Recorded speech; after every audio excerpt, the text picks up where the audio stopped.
전에 있던 교회에서는 항상 설교를 시작하기 전에 먼저 교우들이 서로 인사를 나누곤 했습니다.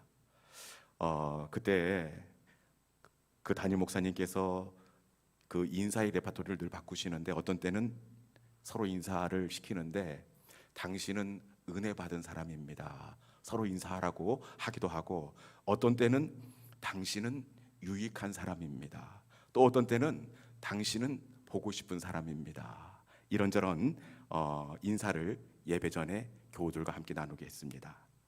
여러분, 인사를 하니까 분위기도 좋아지는 것은 물론이고, 참 신기하게도 인사한 대로 말한 대로 교회가 달라지는 것을 확인할 수가 있었습니다. 정말 딱딱하던 교회 분위기가 부드러워지고, 진짜 가정과 교회를 유익하게 하기 위해서 수고하고 애쓰는 교인들을 확인할 수가 있었습니다. 여러분, 사람은 정말 말하는 대로 되더라고요. 저도 그래서 오늘부터 설교 전에 이제 인사를 서로 나누고 설교를 시작하려고 하는데, 여러분, 우리 그렇게 될 것을 믿음으로 선언하면서 옆에 있는 사람 바라보면서 이렇게 인사했으면 좋겠습니다. 계절이 계절이니만큼 당신은 따뜻한 사람입니다. 이렇게 한번 인사해 볼까요? 한번 해보세요. 옆에 사람 보고. 네, 당신은 따뜻한 사람입니다. 한번 해보세요. 말한 대로 되는 겁니다. 자, 다시 한번 해봅시다. 자, 이번에 반대편 바라보시면서 당신은 따뜻한 사람입니다. 한번 인사해 볼까요? 당신은 따뜻한 사람입니다. 네, 할렐루야. 네, 정말 우리 교회가 우리의 인사대로 따뜻하고 사랑이 넘치고 정이 넘치는 우리 시온 영광 교회가 될 수 있기를 주님의 이름으로 축원합니다. 지난주에 우리는 넘어진 베드로에 대해서 우리가 함께 나누었습니다. 베드로가 특별한 사랑을 우리 주님께 입었습니다. 다른 제자들은 몰라도 우리 주님이 베드로를 늘 특별하게 생각해서 다른 제자들은 데리고 가지 않는데 베드로만 따로 챙겨서 아주 의미 있는 곳에 동행하십니다. 베드로에게는 이름도 따로 지어주시고요. 그리고 이 베드로에게는 심지어 장모님까지 신방 갈 만큼 특별한 사랑을 베드로에게 주었습니다. 그럼에도 불구하고 베드로가 어떻게 했습니까? 이런 특별한 사랑을 입었음에도 불구하고 넘어집니다. 세워주면 넘어지고, 다시 용서하면 또 실수하고 맙니다. 여러분, 우리 같으면 베드로 말고 다른 사람을 제자로 세울 것 같습니다. 베드로는 젊지도 않고 똑똑하지도 않고, 그리고 의지가 강하지도 않습니다.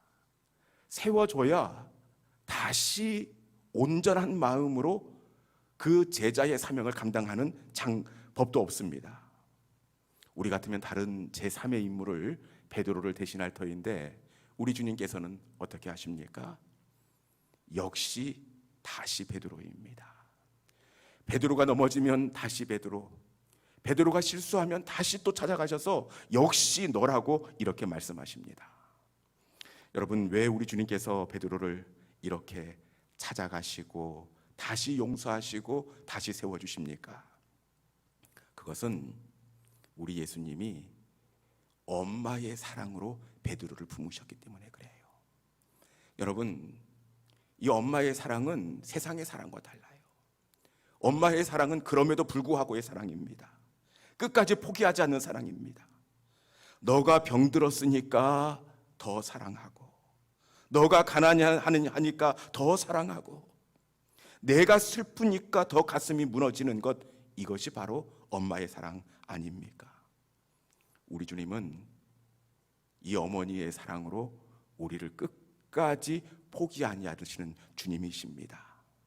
이 시간 이 예배의 자리를 통하여 일주일간 여러분들이 어떤 삶을 살았던지 간에 나는 역시 너란다, 다시 너란다, 이렇게 말씀하시는 주님의 음성을 마음에 품고 다시의 사랑을 입은 사람으로 이렇게 일어서는 우리 믿음의 성도들이 될 수 있기를 주님의 이름으로 축원합니다.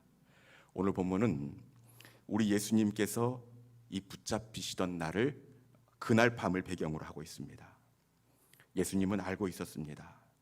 그날 밤에 유대인들에게 체포당할 것을 알고 있었고, 그리고 마침내는 십자가에 못 박혀 돌아가신다는 것을 알고 있었습니다. 십자가에 못 박혀 돌아가신 것을 알고 있는 우리 주님, 그 십자가를 앞에 놓고 우리 주님의 마음이 어떠했을 것 같습니까? 우리 주님은 하나님의 아들이시고 인간의 몸을 입고 오신 하나님이신데 십자가 앞에서 당당하지 않을까, 이런 생각을 할 수 있는데, 십자가를 앞에 놓으신 우리 주님의 심정이 어떠했는지 마태복음 26장 38절에 있는 말씀을 같이 한번 봉독합니다.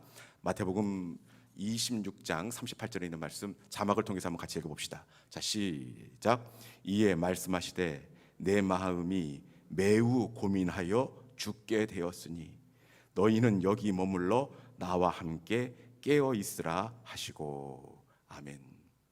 십자가를 앞에 놓으신 우리 주님의 마음이 어떻습니까? 말씀해 보니까 내가 매우 고민하여 죽게 되었다. 내가 매우 고민하여 죽게 되었다. 그냥 고민이 아니라 매우 고민하여, 그것도 죽게 되었다.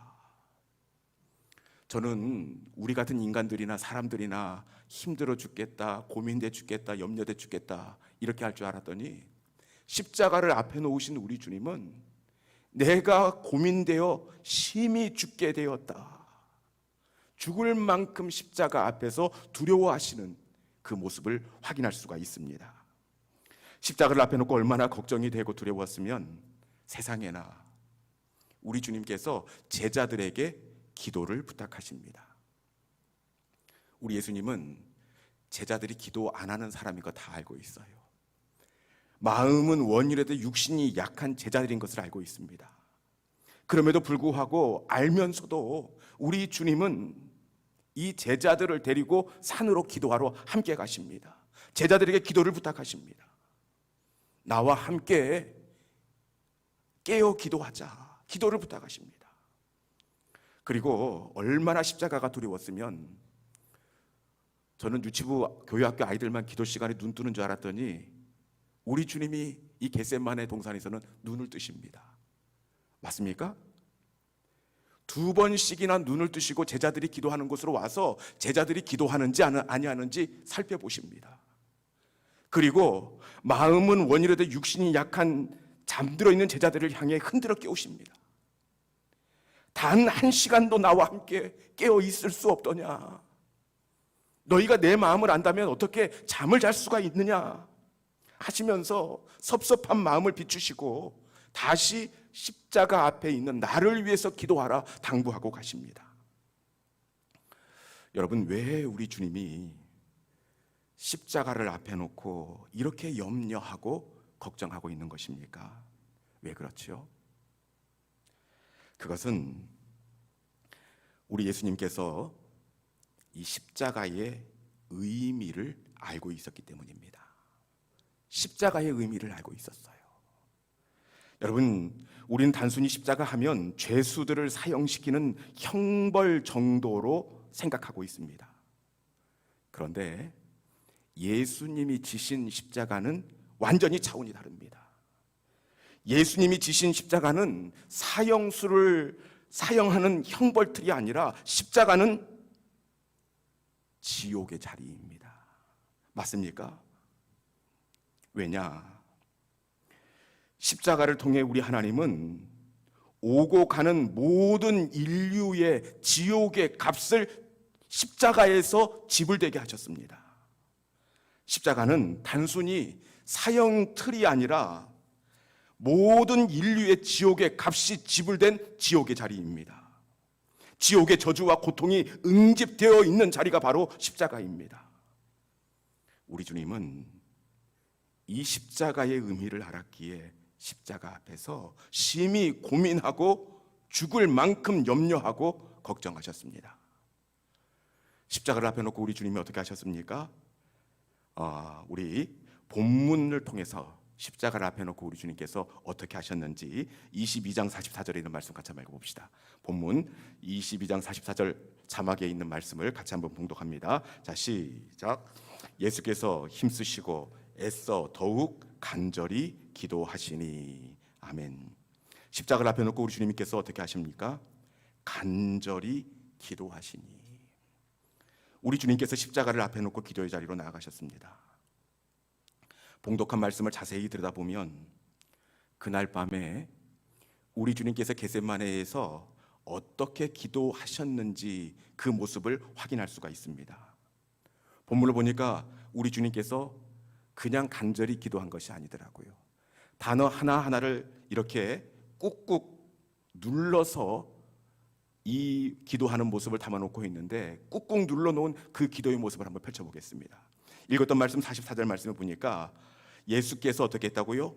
힘쓰고, 그 다음에 애쓰고, 그리고 어떻게 해요? 더욱, 그리고 그 다음에 간절히 기도하시니. 힘쓰고 애써 더욱 간절히 기도하시니. 어떻게 우리 주님의 십자가를 앞에 놓고 기도하시는 모습이 보이지 않습니까? 아버지여, 할 수만 있다면 이 잔이 내게서 옮겨지게 하옵소서. 힘쓰고 애쓰고 더욱 간절히 기도했습니다.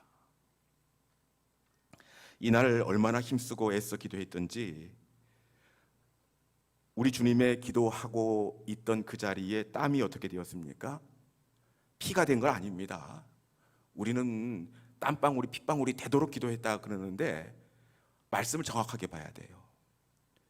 땀이 핏방울이 된 것이 아니라 땀이 땅에 떨어져 핏방울 같이 되었습니다.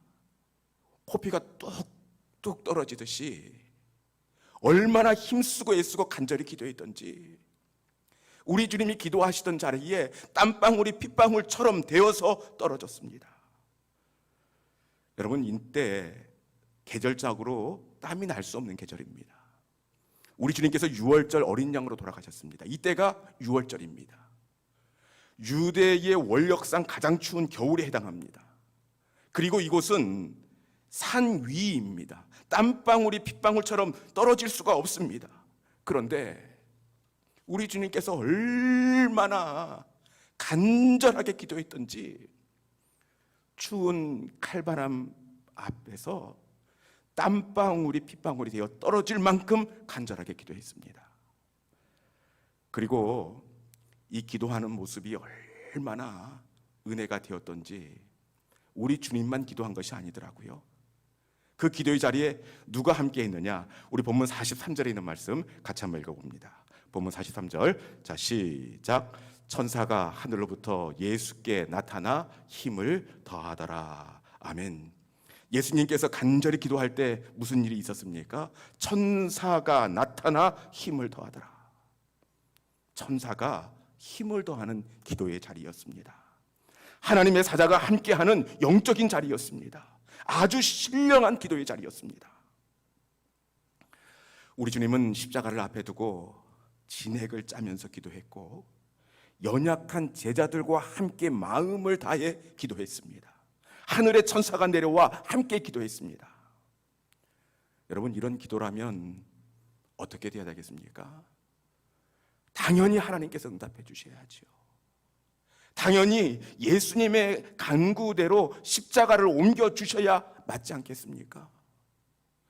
진액을 짜는 기도, 땀방울이 핏방울처럼 떨어지는 기도, 천사가 함께하는 기도였기에 당연히 십자가가 옮겨져야 옳을 것 같습니다.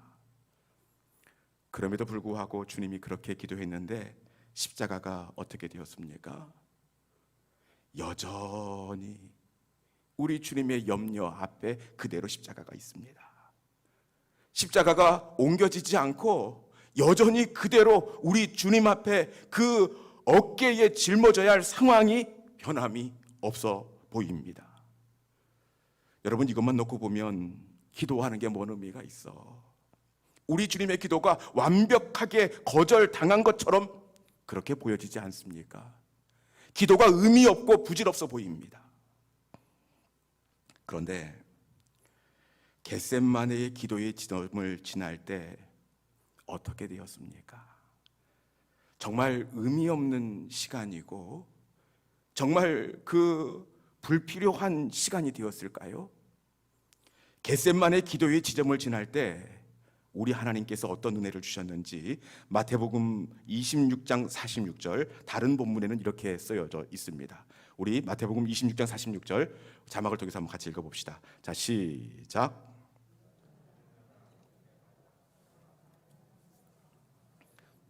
예, 중요한 말씀이니까 다시 한번 읽어보겠습니다. 자, 시작. 일어나라, 함께 가자. 보라, 나를 파는 자가 가까이 왔느니라. 아멘. 지금 이 말씀 누가 하시는 겁니까? 예수님께서 하시는 겁니다. 일어나라, 함께 가자. 일어나라, 함께 가자. 여러분, 십자가를 앞에 놓고 기도의 지점을 지나기 전까지는 우리 주님께서 어떻게 말씀했습니까? 얘들아, 내가 심히 고민하여 죽게 되었다. 아이고. 내가 심히 고민하여 죽게 되었다. 죽을 만큼 염려가 되고 죽을 만큼 힘이 들었습니다. 그런데 겟셋만의 기도의 자리를 지나면서 일어나 함께 가자. 일어나 함께 가자. 우리 예수님께서 완전히 달라지셨다는 사실입니다. 여러분, 기도는 변화되는 시간입니다. 기도는 십자가가 옮겨질 때도 있지만 기도는 내가 십자가를 감당할 수 있도록 하나님의 은혜로 채움받는 시간입니다. 내가 십자가를 감당하도록 새로워지는 시간이 바로 기도의 시간이 되는 줄로 믿습니다. 이 사도 바울의 경우를 봐도 마찬가지예요. 이 사도 바울에게도 십자가가 있었습니다. 사도 바울의 십자가가 무엇이었습니까? 그것은 육체의 가시입니다. 구체적으로 사도 바울이 감당해야 할 이 육체의 가시, 이 십자가가 무엇인지는 알 수 없지만 이 바울 스스로 육체의 가시를 뭐라고 얘기합니까? 사탄의 가시, 이렇게 이야기합니다. 사탄의 가시. 여러분, 얼마나 사역을 방해하고 이 육체의 가시가 하나님의 영광을 가렸으면 그냥 육체의 연약함이 아니라 사탄의 가시다, 이렇게 표현하고 있습니다. 아마 사역에 치명적인 불편함을 주고 자존심이 상하게 하고 바울을 주눅 들게 하는 십자가였습니다. 이때 바울이 어떻게 합니까? 이 십자가가 옮겨지기를 우리 주님처럼 3번 간구합니다. 아마 우리 주님처럼 목숨을 걸고 기도했습니다. 하나님, 이 가시 때문에 사역을 감당하기가 어렵습니다. 이 가시가 너무너무 아프고 고통스럽습니다. 이것을 옮겨 주옵소서. 목숨 걸고 그렇게 그 십자가가 옮겨가기를 기도하고 기도했습니다. 그럼에도 불구하고 이 기도 시간에 우리 하나님께서 어떻게 하십니까? 이 정도 기도하고 또 사도 바울 정도 되면 그 가시 빼줘야 되는 것 아닙니까? 그런데 우리 주님께서 가시를 빼주지 않습니다. 오히려 내 은혜가 내게 족하도다. 내 은혜가 내게 족하도다.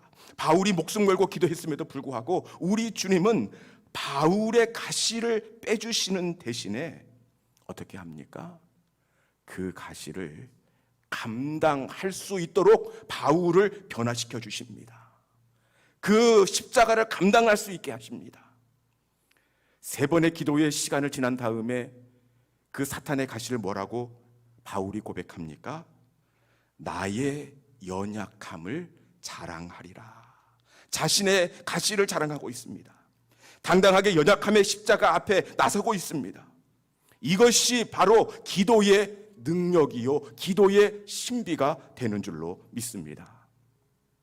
기도는 가시를 빼주시기도 하시지만 만약에 가시를 빼주지 않는다면 그 가시와 십자가를 감당할 수 있도록 우리를 새롭게 하는 시간이 바로 기도의 자리입니다. 기도는 십자가를 옮기는 자리가 아니라 내가 십자가를 감당할 수 있도록 하나님의 은혜로 채워지는 시간입니다. 내가 새롭게 변화되는 자리가 바로 기도의 자리입니다. 기도의 자리를 통해 변화의 능력을 경험하는 우리 믿음의 권속들이 될 수 있기를 주님의 이름으로 축원합니다. 이 말씀을 정리하겠습니다. 십자가를 앞에 놓고 우리 주님은 겟셋만의 기도의 자리로 나아가십니다. 우리 주님께서 어떻게 기도하셨다고요? 힘쓰고 애쓰고 더욱 간절히 기도하셨다. 땀방울이 핏방울처럼 떨어지도록 진액을 짜면서 기도했습니다. 그럼에도 불구하고 어떻게 되었습니까? 우리 주님의 십자가가 옮겨지지 않았습니다. 대신에 어떻게 되었습니까? 일어나라, 함께 가자. 일어나라, 함께 가자. 하나님은 십자가를 옮겨주시는 대신에 우리 예수님께서 십자가를 감당할 수 있도록 우리 주님을 변화시키시고 새롭게 하셨습니다. 이게 기도의 신비입니다. 기도는 십자가를 옮기는 시간이 아니라 내가 변화되는 시간입니다. 내가 십자가를 감당할 수 있도록 하나님의 은혜로 채워지는 시간입니다. 염려와 걱정이 담대함으로 바뀌는 시간이 바로 기도의 자리입니다. 우리 모두에게는 감당해야 할 십자가가 있습니다. 여러분도 그 십자가가 있지 않습니까? 여러분의 십자가는 무엇입니까? 어떤 분은 갑자기 찾아온 예상하지 못했던 건강이 감당해야 할 십자가일 수 있습니다. 또 어떤 분은 마음이 맞지 않은 남편과 자녀가 십자가일 수 있습니다. 또 어떤 분은 사춘기 자녀가 십자가일 수 있고, 또 어떤 분은 연로하신 부모님을 감당해야 하는 자리가 십자가일 수 있습니다. 그 십자가 때문에 얼마나 아프고 힘이 들었습니까? 여러분, 이 아픈 십자가를 우리가 어떻게 감당할 수 있습니까? 그것은 기도의 자리로 나아가는 겁니다. 기도의 자리로 나아갈 때 하나님은 우리가 십자가를 홀로 지지 않고 우리 주님께서 우리의 십자가를 대신 담당하여 주시고 그 십자가를 감당할 수 있는 은혜를 주시고 우리에게 힘과 능력을 더하여 주십니다. 우리 중에 감당하기 버거운 인생의 십자가 때문에 지치고 상한 영혼이 있습니까? 기도의 자리로 올라오십시오. 기도의 자리를 통해 하나님은 우리를 변화시키시고 우리를 새롭게 하십니다. 하나님의 능력으로 우리를 채워주십니다. 제가 보니까요, 기도는 꼭 애벌레가 나비로 변화되는 자리 같아요. 기도는 애벌레인 내가 나비로 변화되는 자리입니다. 여러분, 애벌레는 조그만 웅덩이조차도 힘겹지만 나비는 다릅니다. 나비는 그 어떤 웅덩이도 사뿐히 날아오를 수 있습니다. 기도는 애벌레인 내가 나비로 변화되는 자리입니다. 기도의 지점을 지날 때마다 우리는 조금씩 새로워지고 달라지게 됩니다. 그리고 마침내는 우리의 십자가를 넉넉히 짊어질 수 있게 하십니다. 우리 중에 마주대한 십자가 때문에 마음이 지치고 살아갈 용기를 잃은 그 애벌레 같은 성도가 있습니까? 기도의 자리로 올라오십시오. 하나님은 십자가를 옮기시는 것이 아니라 기도의 자리를 통해 우리를 영적인 나비로 변화시키기를 원하고 계십니다. 변화의 은혜를 경험하기를 사모하면서 십자가의 계절에 기도의 자리로 나아가신 예수님을 모범 삼아 기도의 자리로 나아와 영적인 나비로 새로워지는 우리 모든 믿음의 성도들이 될 수 있기를 주님의 이름으로 축원합니다. 이 시간 주신 말씀을 마음속에 품고 우리 함께 찬양하기를 원합니다. 인생길 험하고 마음 지쳐 살아갈 용기 잃었을 때 홀로 앉아서 탄식치 말고 예수님 품으로 나아오시오. 기도의 자리로 나아오시오. 이 시간 우리 주님께서 이 찬송을 통해서 우리를 초청하십니다. 이 찬송을 통하여 우리가 하나님의 자리, 기도의 자리로 나아갈 수 있다면 우리의 십자가를 넉넉히 감당할 수 있는 힘과 은혜와 변화를 하나님께서는 주십니다. 이 시간 그 소망을 가지고 인생길 험하고 마음 지쳐 우리 함께 찬양하도록 하겠습니다.